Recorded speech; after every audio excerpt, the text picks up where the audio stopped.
রাতে রাতে বন্ধুরা, 2026 সালের কামোদা একাদশীর ব্রত আমরা 28শে মার্চ শনিবার দিন পালন না করে 29শে মার্চ রবিবার দিন কেন পালন করব?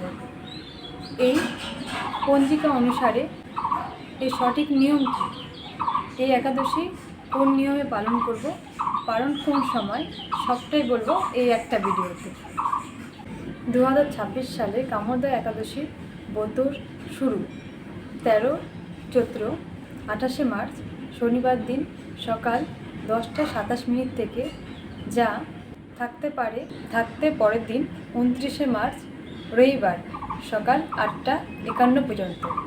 এখন অনেকের প্রশ্ন মনে হতে পারে যে শনিবার দিন একাদশী ব্রত দিন রাত্রি সমগ্র তিথি রয়েছে, তাহলে এই ব্রত কেন রবিবার দিনই পালন করতে হবে? এখানে বলে রাখি যে ব্রহ্ম মুহূর্ত শুরু হওয়ার পর একাদশী তিথি রয়েছে, তাই শনিবার দিন এই একাদশী পালন করা যাবে না, তাই রবিবার দিন এই ব্রত পালন করতে হবে।